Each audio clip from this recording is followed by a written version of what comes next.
is heavy menstrual bleeding. Now, whenever I said this to all the guys that spoke to me in the last week, they looked at me, they know that I'm not a keen gynae person. The reason why this is given to me as a topic tonight is that yesterday was the International Heavy Menstrual Bleeding Day. So it's an international day specific for women with heavy menstrual bleeding. So one always have disclaimers. These are my disclaimers. The first one is that I'm a hematologist, definitely not a gynecologist. My worst subject at medical school was obs and gynae. Prior to doing MED, I worked as a senior medical officer in orthopedic surgery.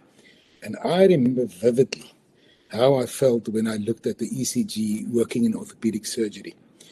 And while researching this heavy menstrual bleeding, I found this graph on the right-hand side. That's the FIGO System 2 classification. And I had exactly the same feeling that I had as an orthopedic medical officer looking at the ECG. So to me, it's still Greek. The other thing I need to say is that some of these images were made with AI tools, and the picture in the invite, I don't know if you saw the picture, it's not me, that's a brother from my AI mother, so don't look for that guy. The content tonight would be heavy menstrual bleeding, what it is, what is the prevalence. We'll look at the FIGO system. The FIGO is the International Federation of Gynecologists and Obstetricians. That's what FIGO stands for. How do we confirm a diagnosis? What are these abnormal disorders like von Willebrand disease, platelet dysfunctions, etc.? What about abnormal uterine bleeding on anticoagulation or antiplatelet therapy? And then lastly, no talk on heavy menstrual bleeding will be complete without iron deficiency, which is quite prevalent in these patients.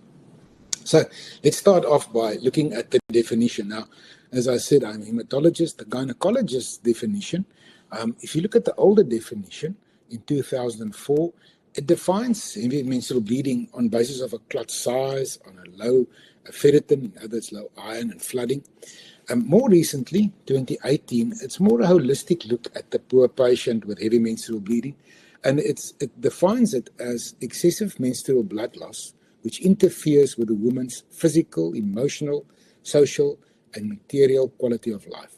And it's good to know that it's really not only measuring the volume. It is the physical, emotional, social, and material quality of life. And I think it's underestimated. There are various articles that I read, and I almost felt bad being male after reading that. But on the other hand, if you look at the hematologist view, and this to me sounds more clear, there is a group called the von Willebrand disease group. Von Willebrand is a bleeding disorder, as you all know, and there's a von Willebrand disease group under the ISTH, the International Society of Thrombosis and Hemostasis, and they define heavy menstrual bleeding as bleeding lasting longer than 8 days, associated with repeated passing of blood clots, soaking through one or more pads or tampons every 2 hours on multiple days, requiring more than one pad or tampon at a time, needing to change it overnight, or a PBAC. Now, PBAC, there are many abbreviations that I've learned in the last 3 days or 4 days. PBAC is really a pictorial blood loss assessment card. That's what that stands for. And I'll show you a little later one of these cards. But this is a more less subjective scoring card that a patient can complete, and if it's more than 100, it really correlates quite well with a more than 80 milliliter blood loss at the time. So that's some definitions of heavy menstrual bleeding. Now, I spoke about the FIGO classification, International Federation of Obs and Gynaes. There are two. There's the System 1 and the System 2. The System 1 is really defining what abnormal uterine bleeding is. So If you look at, if you look at the previous slide, you'll see at the bottom I said menorrhagia, polymenorrhea, heavy menstrual bleeding. And that's why they've got this system to try and define much better what is abnormal. So it can be an abnormal frequency. In other words, normal, the green would be normal. If it's less than 24 days, it's abnormal. And if it's more than 38 days, it's also abnormal.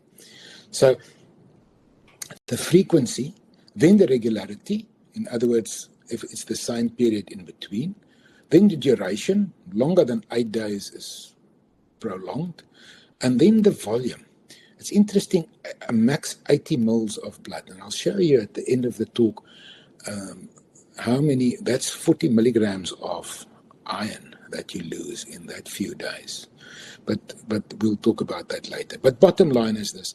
So we'll rather talk about abnormal uterine bleeding than heavy menstrual bleeding. Heavy menstrual bleeding would mean, heavy menstrual bleeding would mean either an increased frequency, in other words, increased blood loss, a longer duration, or a higher volume. That would indicate heavy menstrual bleeding. But the preferred term would be abnormal uterine bleeding. That's just the way to get to the FIGO System 1 classification. And this is the ECG that I spoke about. If you look at this is the FIGO abnormal uterine bleeding System 2. Now that palm cone is just a mnemonic to remember it. Unfortunately, none of us will ever remember it. But on the left-hand side is the palm side, on the right-hand side is the cone side. The palm side, that's the structural abnormalities that may lead to abnormal uterine bleeding. And you can see PA, LM palm, polyps, etc., all those difficult things. And that's the structural abnormalities. And you make that diagnosis by diagnostic imaging and histopathology. On the right-hand side, you have the non-structural, the Cohen part, and that's the C for coagulopathy, which is the most important in my opinion, iatrogenic for the eye, and endometrial, ovulatory, etc. What they've done with this FIGO System 2 is that it's called an AUBC. In other words, this is abnormal uterine bleeding coagulopathy, abnormal uterine bleeding iatrogenic. So if you see these abbreviations in the following slides, that's what it means. So what have I said? I said we've got heavy menstrual bleeding. It's a holistic look at the patient. We can define the volumes. We can define the time periods.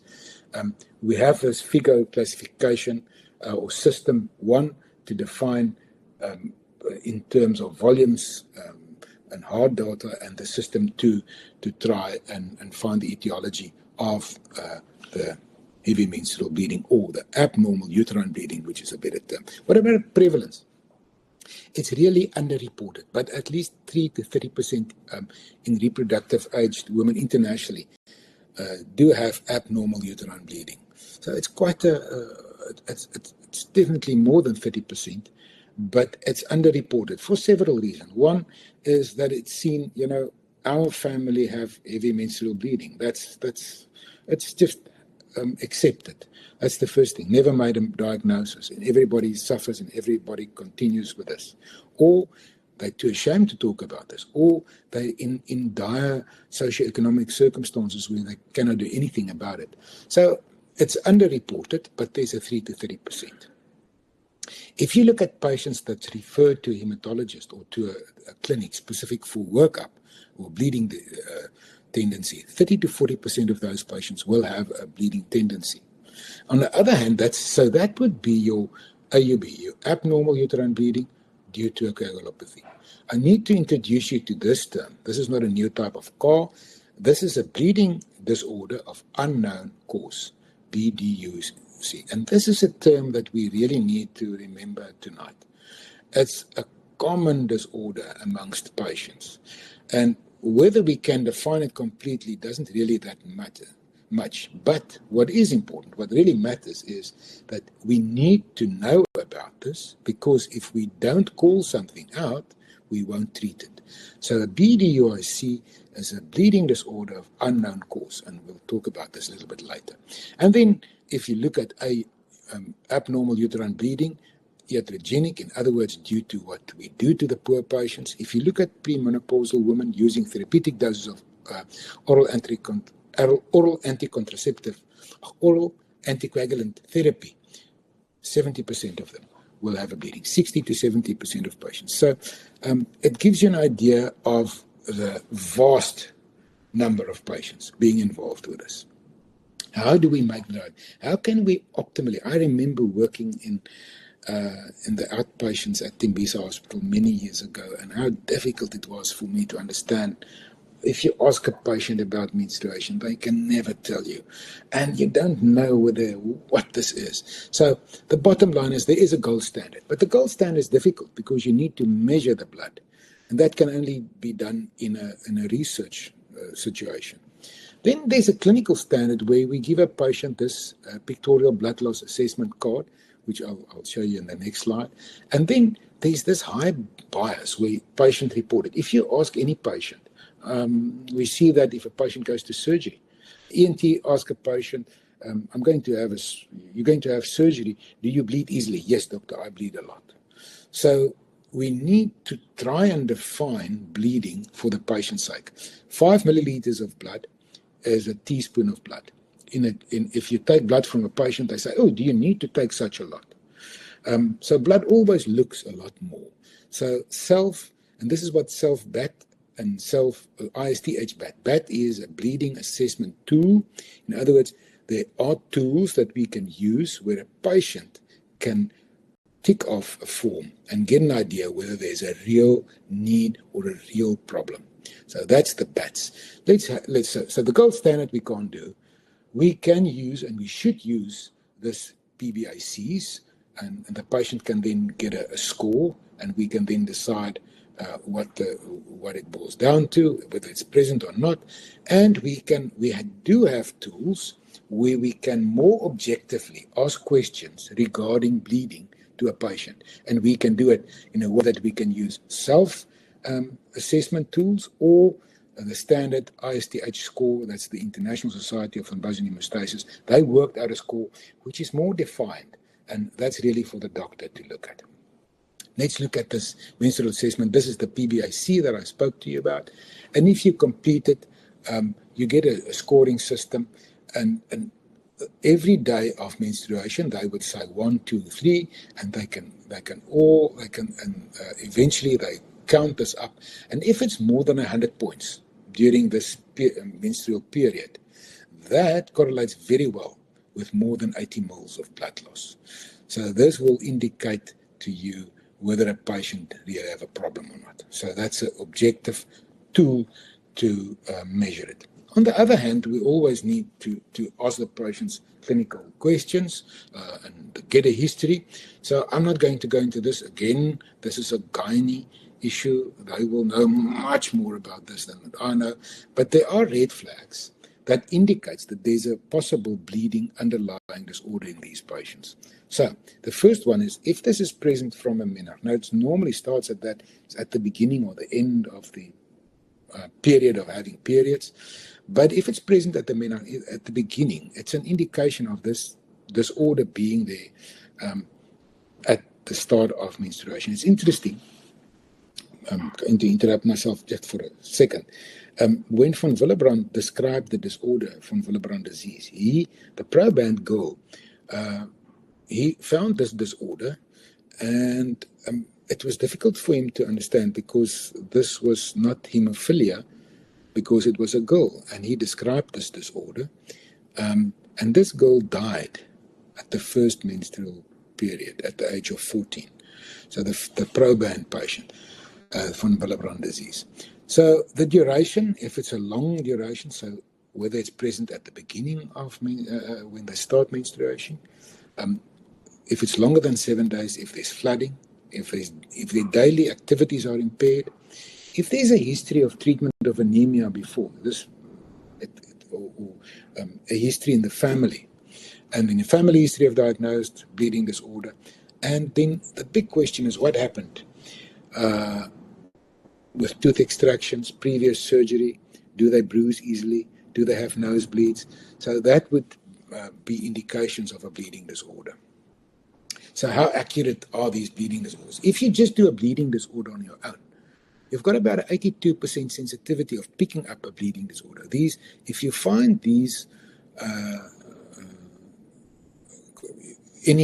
a combination of these, you have an 82% chance of picking up or indication of a bleeding disorder. If you then add a positive PBAC, in other words, you have more than 100 score on the PBAC, you have a 95% sensitivity. If you then start doing blood tests, you don't increase the sensitivity. You just confirm the specific disorder. So what am I telling you with this slide? Talk to the patient, get a history, ask about what happened previously, get the PBAC, and you have a 95% chance of already picking up the problem in a patient. You use the lab tests to confirm the specific disorder. Now, what about the self-BAT and the ISTH-BAT? This is not a type of animal. This is the bleeding assessment tool, as I said.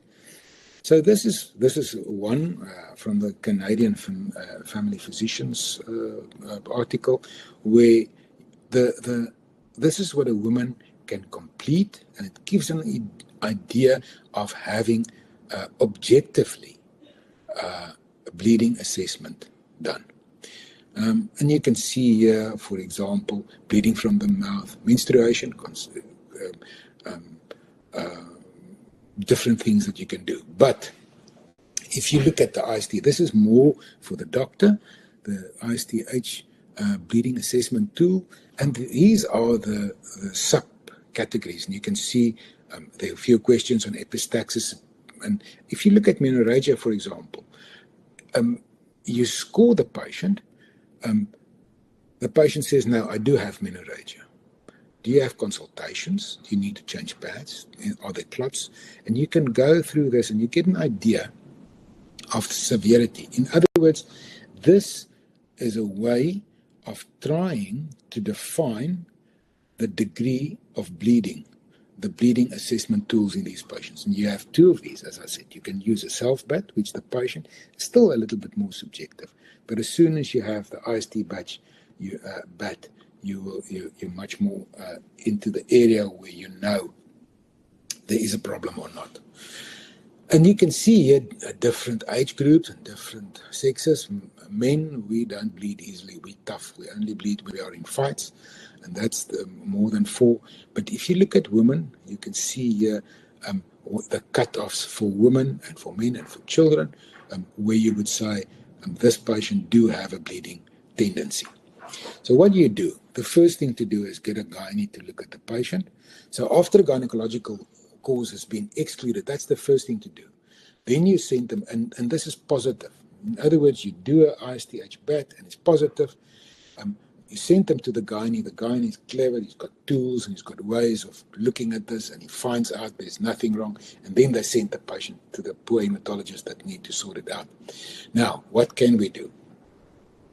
Once we get the patient, sorry, I think what is important to realize that if any patient comes, let me just check that out.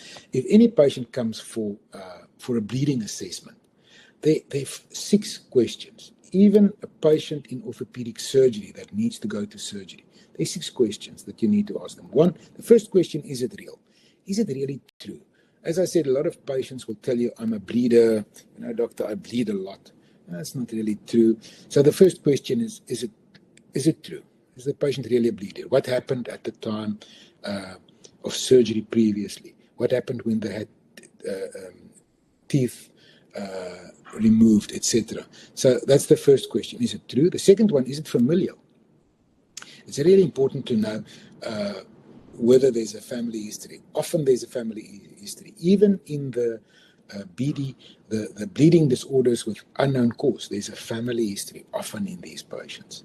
The third question is, you need to distinguish whether this is a platelet function disorder. In other words, do the patients get petechiae on their legs in front, or do they have bleeding from their nose? That's the typical petechiae and nosebleeds and mucous membrane bleeds. That's a typical platelet dysfunction.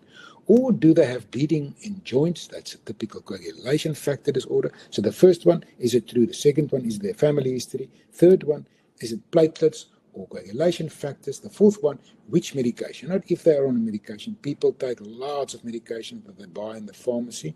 I watch them in Dischem and I walk down the aisle and there are many people standing there buying many things and I think you're going to bleed, but I don't say anything.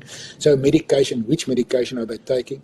And then the fifth one, do they have liver, renal, or bone marrow disorders? And the most important question, what happened previously in any patient? If you take a patient to theatre, what happened previously when they took you to theatre? Did you bleed or not? Or did you form a clot or not? In other words, that's the most important. And that's the full medical history. I spent too much time on that. Then we start doing the test. Now, what do we do? If you want to evaluate a patient for bleeding, you need to check the platelet numbers. So you do a full blood count or a platelet count. It's good to do a full blood count because then you can also see whether the patient's got a anemia or a microcytic hypochromic red cell picture with an iron deficiency. Because if you take a patient to theatre and they have that already, they're also in trouble. So full blood count for the platelet count. Then you need to do platelet function. So you may have a normal number but decreased function. Therefore, you can do a PFA, which is not a wonderful test, but it's a screening test. But I prefer to do a LTA, light transmission aggregometry, and do a platelet function. Then you need to check a global way of checking at your clotting factors. You do a PI and a PTT. And then you do a fibrinogen, which is a first clotting factor, just for maybe dysfibrinogenemia or abnormal fibrin dysfunction. Then we need to do as well von Willebrand screen.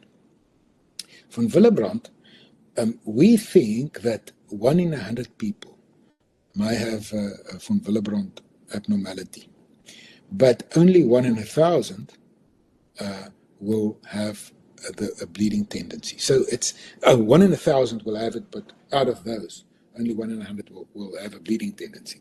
So it's much more common than we think, and you can't do it once. And I'll show you when we talk about von Willebrand disorder, a little bit about that. So what do? We do a platelet count, a platelet function, a PT and a PTT, a thrombin time, and a von Willebrand screen.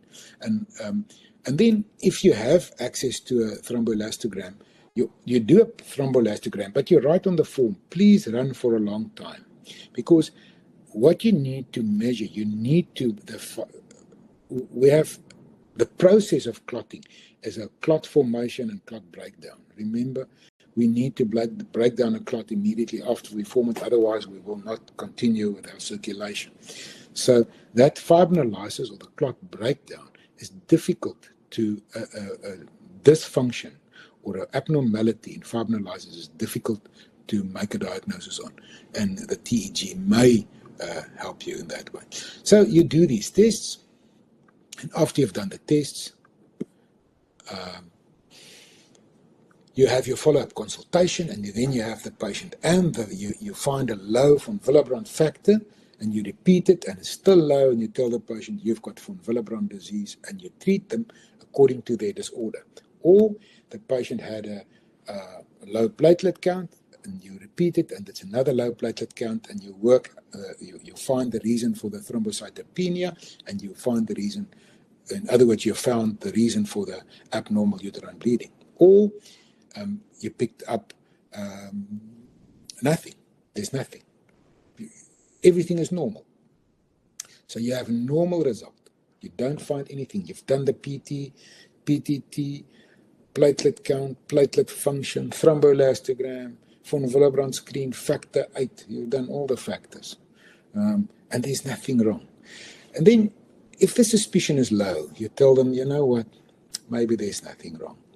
If it happens, if it gets worse, come see me again. But you reassure them. If you have a high suspicion, the patient tells you, you know what, my mother says she also had this. They even had to give her blood. They admitted her during menstruation. She always was such a pale lady. Okay, she always had an iron deficiency. She was always tired. Those are the high suspicion patients. And then you need to, you can do further tests, but you put them into this category of bleeding disorder of unknown cause. And this is not a way, a cop-out, to say, you know what, we don't know what's wrong with the patient. We'll just say it's a bleeding disorder of unknown cause.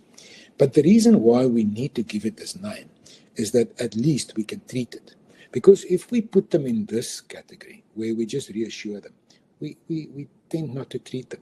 And these patients will continue bleeding and be iron deficient and have a terrible quality of life. Whereas once we've given them this disorder, this name, a bleeding disorder of unknown cause, which is quite frequent in these patients, at least they will be treated. And here you can see a patient with a significant bleeding phenotype, but normal laboratory investigations should be registered with a diagnosis of BDIC.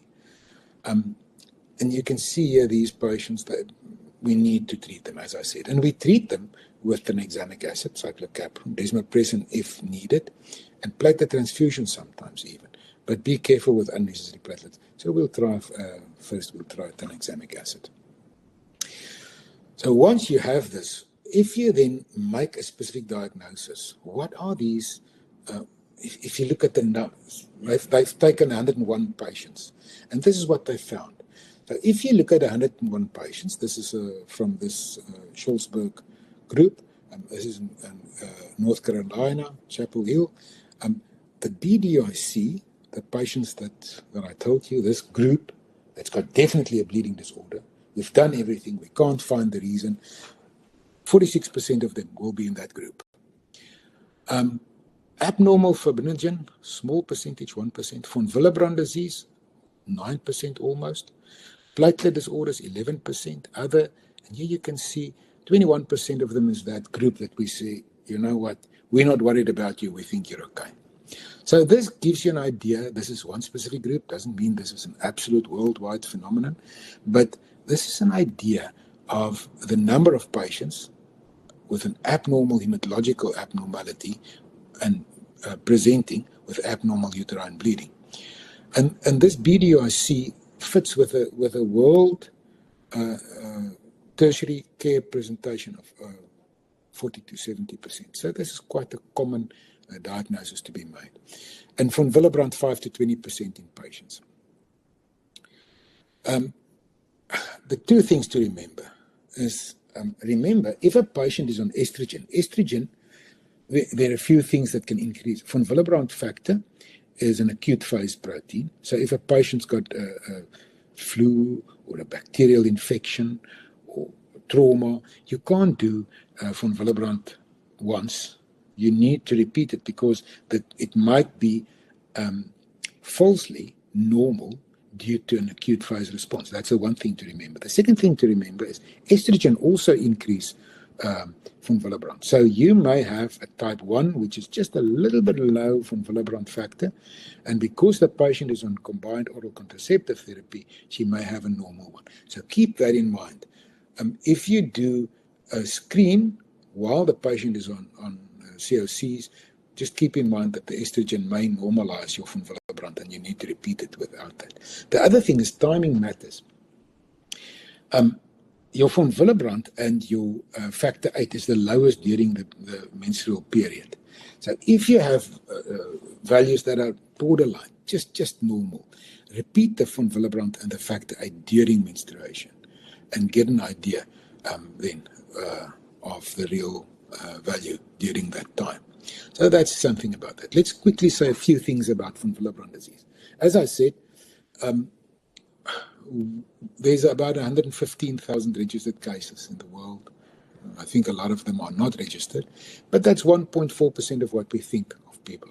We think there are more than 8 million people, 1 in 100 clinical prevalence of von Willebrand. So it's a common disorder, but we underestimate it. There are various reasons for that. We know that certain blood groups, blood group A has got lower values, etc. So there are various combinations. And I think the biggest problem with von Willebrand disease is this, that the phenotypic complexity. In other words, you can have some patients may bleed a lot, and some patients may bleed nothing.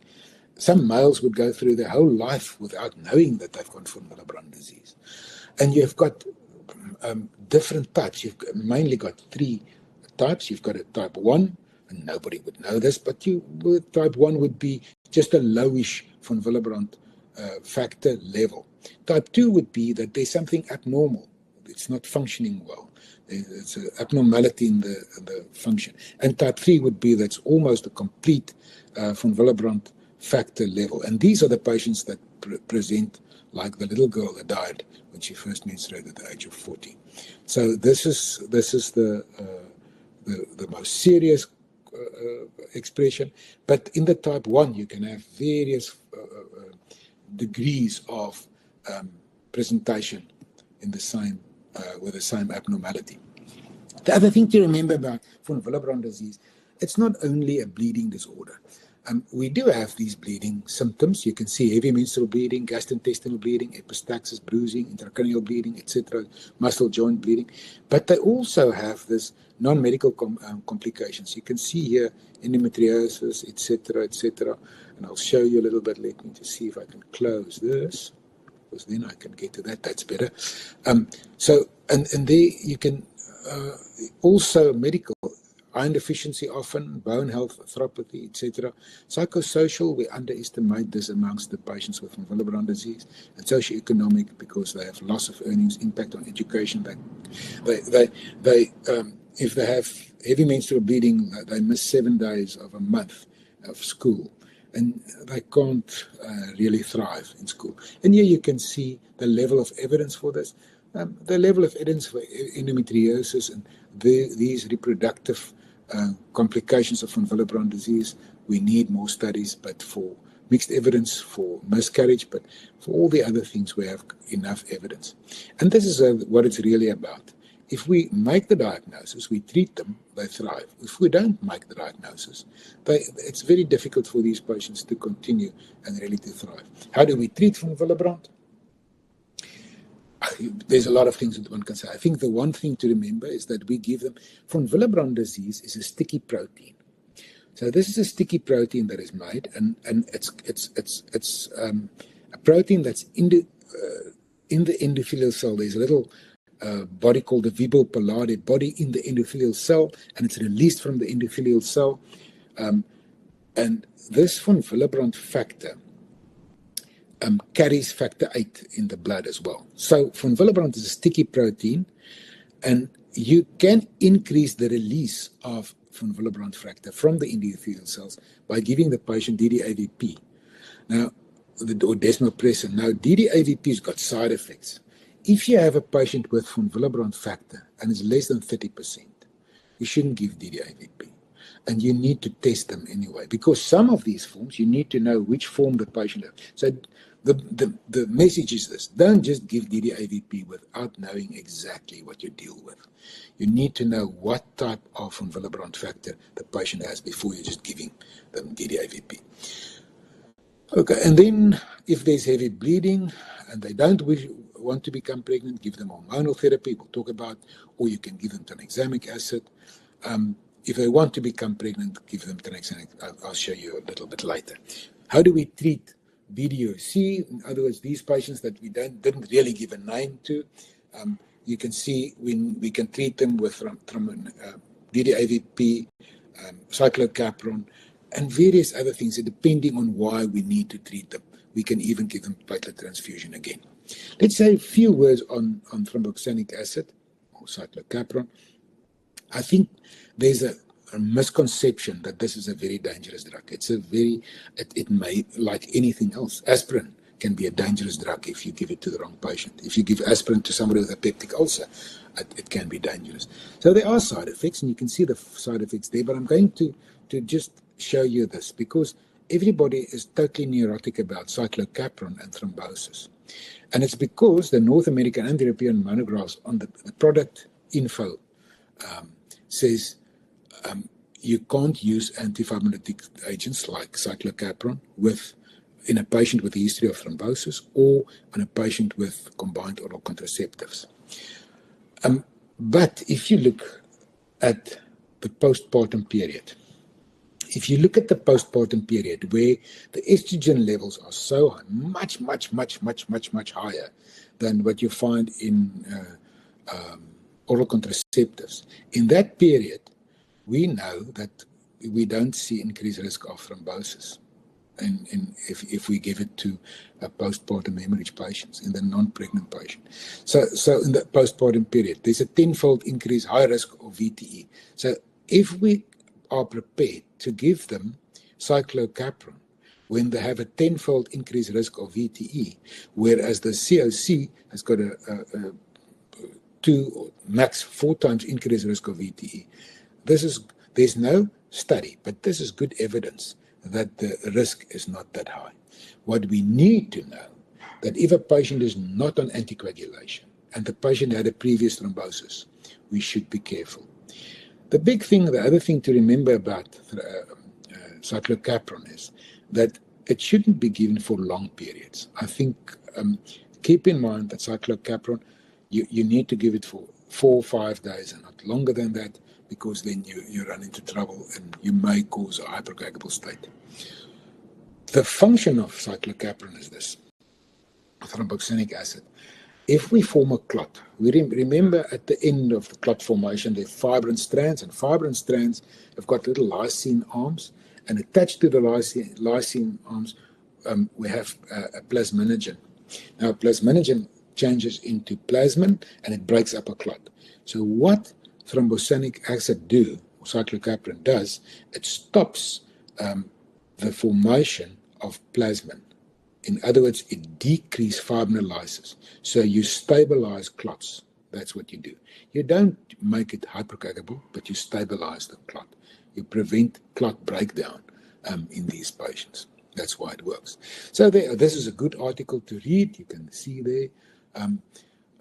These are all the barriers that we have in our minds to give patients tranexamic acid for bleeding. And this is the myth that you can't give it with combined oral contraceptives. If there's no history of thrombosis, you can. If there's thrombosis, be careful. If there's and the other thing is, hematuria, people believe that you can have obstructive uropathy. You can see here, and let me just go back here. You can see here the risk is quite low. I'm not going to waste time trying to show you it, but you can trust me about that one. Okay, good. So what can we do if we need to manage medically patients with heavy menstrual bleeding? We can give them an intrauterine device, and you can see it reduced the blood loss dramatically. But this is the problem where this is overall quality, but this is where, it's preserved fertilization, but it's not for immediate conception.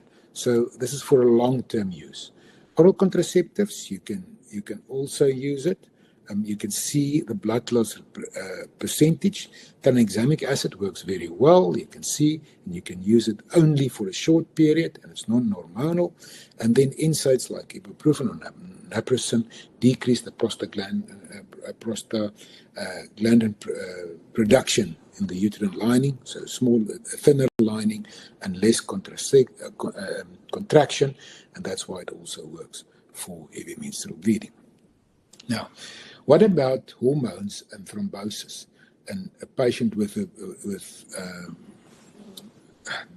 previous DVT. So I think what one need to, and this is the question, a patient had a previous deep vein thrombosis, and she's also have menorrhagia. Can we give her contraceptive therapy? So if a patient, the first question is, does she have a history of thrombosis? Yes. But is she on anticoagulation? Yes. It's fine. You can give her a hormone therapy. You can give hormonal therapy if there's a previous thrombosis history, as long as they continue their anticoagulation. And you can see the evidence in the Einstein trial. If they're not on anticoagulation and they have a previous history, don't use COCs. Then you would go for a safe alternative would be your intrauterine device. So if you want to use hormones to control your heavy menstrual bleeding, is there a history of thrombosis? Yes. Are they on therapeutic anticoagulation? You can give hormones. If they're not, rather go for uterine device. So this is just the same story. Maybe it's a good summary. You've got a patient with heavy menstrual bleeding. Does she want to get pregnant? No. You can give surgery or intrauterine device. Yes, in this period that they're trying, give them cyclocapron. Yes, but not immediately. You can give a hormonal therapy. Does she have a history of thrombosis? If on anticoagulation, safe. Otherwise, don't give combined oral contraceptives. Is there an underlying specific disorder? Treat that specific disorder. That's all you need to know. I'm going to skip this for the sake of time. Quickly, what about abnormal uterine bleeding? Iatrogenic. In other words, this is what the doctor calls. If you look at all the studies where they looked at all, especially the DOACs, every woman in the reproductive age where they're still menstruating, they are more prone to develop VTE, the ages 18 to 50. And this is the time, so you have this unfortunate situation that they will menstruate and they had a deep vein thrombosis and they need to have anticoagulation. And they get rivaroxaban, apixaban, warfarin, Clexane, long-term white heparin. 70 to 80% of women on anticoagulation therapy will experience heavy menstrual bleeding. And if you look at the studies, there's no menstrual bleeding history in these patients. The studies didn't look at that. Now, afterwards, this is what we found. If you give a patient apixaban, you've got a 26% experience of heavy menstrual bleeding. Warfarin, 27.8. But unfortunately, rivaroxaban, it's a handy drug in the sense that it's once a day. But rivaroxaban is the culprit for heavy menstrual bleeding. So if you have a patient if you see a patient with a thrombosis and you know that the patient is still menstruating, be careful to give them rivaroxaban rather than go for apixaban. There are indications for each of these DOACs. I'm not playing the one off against the other, but rivaroxaban is more prone to give menorrhagia than apixaban.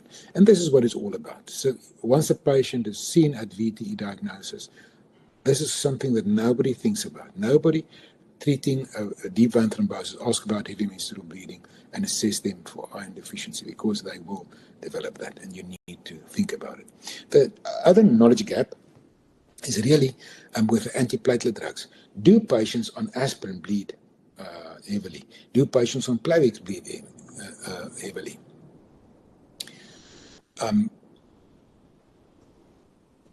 If you look at aspirin, it may increase the volume a little bit and it may extend the time a little bit.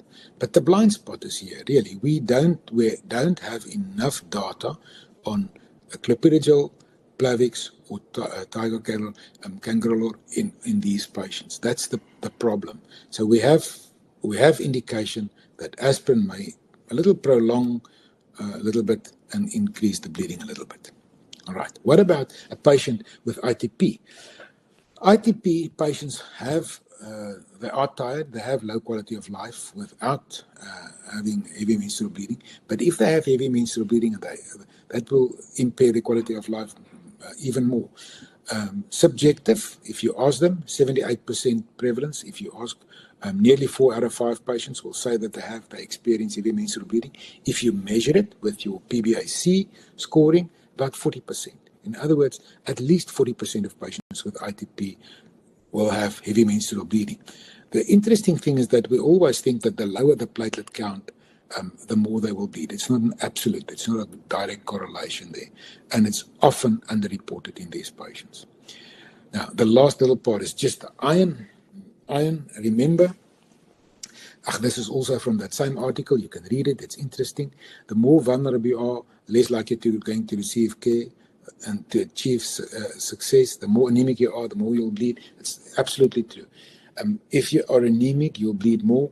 If you have an iron deficiency, you'll have gastritis, you will bleed more. If you have an iron deficiency, you'll have menorrhagia, you'll bleed more. So you need to break that cycle in these patients. Just to remind you that we can absorb 1 to 2 milligrams of iron daily.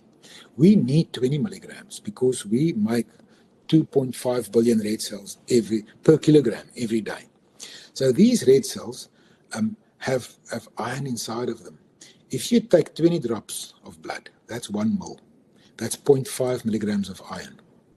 So if that's true, if a woman loses 80 ml, which is the max that she may lose during menstruation, that means that she loses 40 milligrams of iron in that few days every month. Maybe she's got 20 days and she'll just make it if she pushes to 2 milligrams per day. If she's a vegetarian or if she doesn't take in iron, she will be behind with iron. And that's where tranexamic acid plays an important role in these patients, where it reduces the loss, average reduction of 80 moles per cycle. In other words, if a patient's got menorrhagia, she will develop iron deficiency. There is no way. You can push the oral iron intake maybe to 8 milligrams a day, but there's no ways that you will have enough iron to form your red cells. Remember, most of the iron that we need to make our red cells is from recirculating iron. And now, if there's a loss here in iron, you will become iron deficient. In that same 101 patients that I showed you, 42% of them had an iron deficiency. This is an interesting article from January this year, where they looked at patients presenting for being examined for heavy menstrual bleeding, and 10% of them had a bleeding disorder. 34% of them were anemic. The ferritin less than 30, 72%. Ferritin less than 15, even worse, 42%. So if somebody's got a congenital bleeding disorder, they will have an iron deficiency. That's the bottom line. You cannot not look at their iron levels. This is a wonderful, wonderful, wonderful, easy way of finding these patients. This is an article that you can quickly look at. It's December. It's last year, it's not this year, but it's December last year, the Iron 5 study. And what they've done, you've got 5 questions, and you ask any young girl these 5 questions. The first one is, do you exclude red meat in your diet? If she says yes, it's this side. In general, does menstruation bother you due to its abundance? Yes or no? In general, during heavy menstrual bleeding days, do you avoid as far as possible some activities, trips, leisure time plans because you frequently need to change your tampon or sanitary towel? Yes, on this side. Do you use iron supplements or dietary supplements containing iron? No, on this side. And do you use hormonal contraceptives? No, on this side. So if they tick any one of this on the left-hand side, they score 1 point. And if they score more than 3, it's a very good indication of iron deficiency in a young girl. So it's a practical point. How do we treat them? I'm not going to spend time on this. Remember, we have got intravenous iron and we've got oral iron. I think what is important to realize is that once you're so far behind with your iron that it will take you months and months and months to absorb enough iron. The first step is to give oral iron, but if the patient does not within 4 weeks increase 1 gram of the hemoglobin, you need to consider giving them intravenous iron. And this is just a quick summary management, and this is easy to pick up from Auerbach. All menstruating patients presenting for the first time should have iron parameters order. You need to do iron studies in a patient that when you see it the first time, when they come for the gynae, first time to the gynae. Those with symptoms of heavy menstrual bleeding should be examined and checked and find if there's a anatomical or gynecological or hematological defect. Then you need to give them iron if they're behind. You check the response on the iron. If there's uncontrolled loss or problems, you give them intravenous iron. And if there's a comorbidity, you need to treat them with the intravenous iron.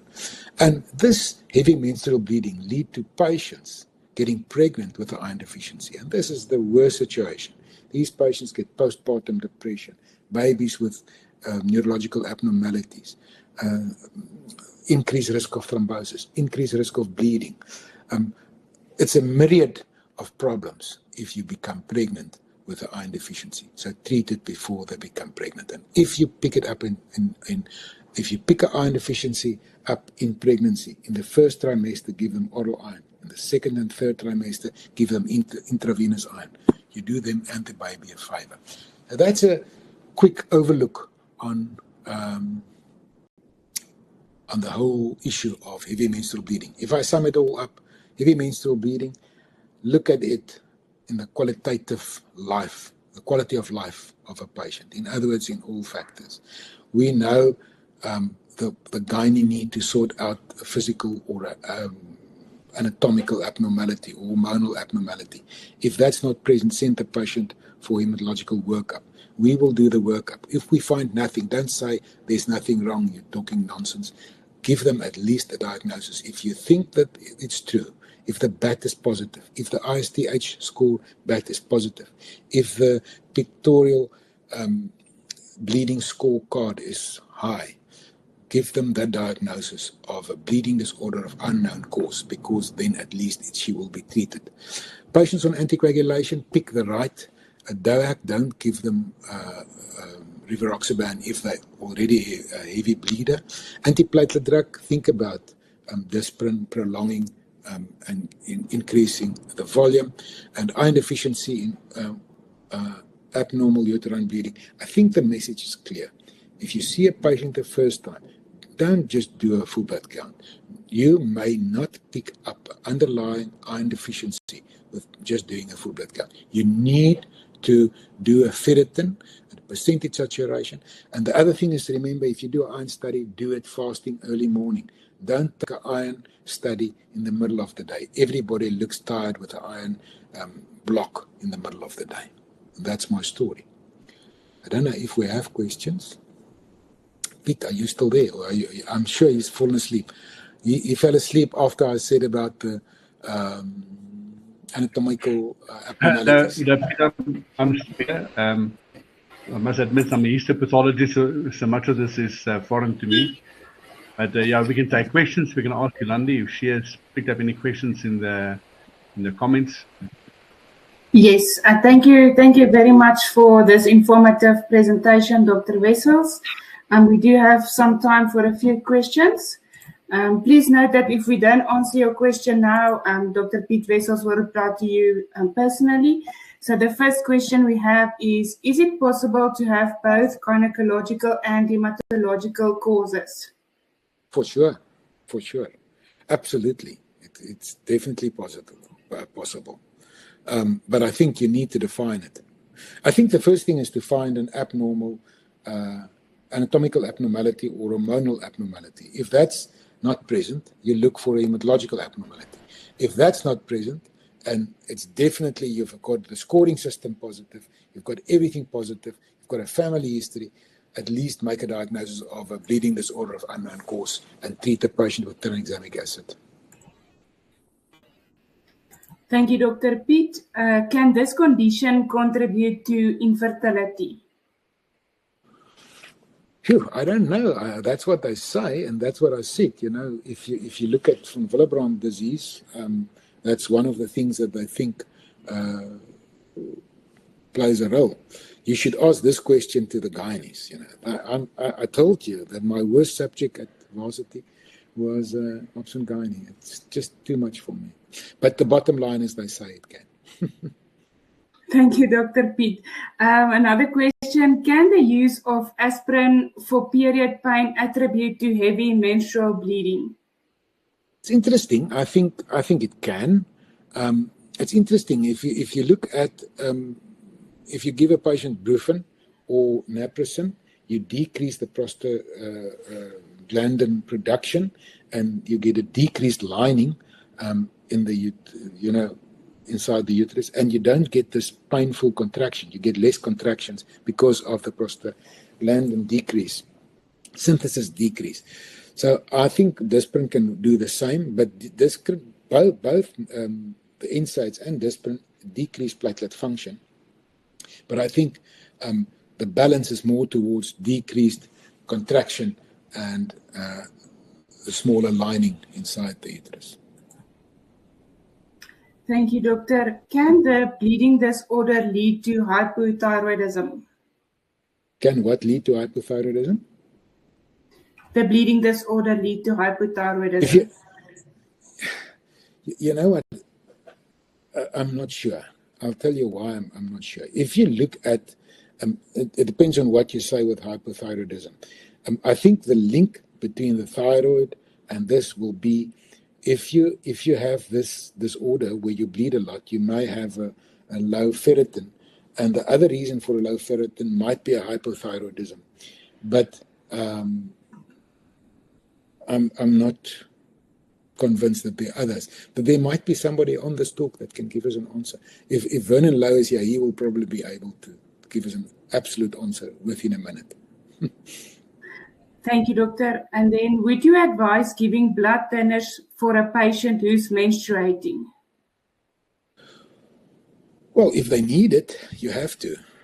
But that's what I said is if a patient has had a deep vein thrombosis during this period that they need to be treated, if a patient is on an anticoagulant because of a deep vein thrombosis or atrial fibrillation or a valve replacement, they need anticoagulant therapy. So you need to give the right anticoagulant for the right indication. A patient with a valve replacement will need warfarin. There's nothing else you can give her. If she then bleeds a lot, there's very little you can do. But if you may have to give them hormonal therapy or local therapy, intrauterine device. On the other hand, if you have a patient with deep vein thrombosis, for the first 3 months, you'll have to treat them with a high dose of an anticoagulant. After 3 months, you may drop the dose to a low dose or stop, depending on what happened at the time when they developed the deep vein thrombosis. If it's a persistent major risk factor, you will continue. And that's why I said it is better to, in that case, use a Pixiban if you want to use a DOAC than rivaroxaban. Thank you very much, Dr. Wessels. Unfortunately, that is all the time we have this evening. To those unanswered questions, we will get back to you on email. Thank you, everybody, for joining us. Thank you, Dr. Wessels. And to those in the Western Cape and surrounding areas, please take care and stay safe during the storm. Have a wonderful evening further. Goodbye, everyone. Thank you.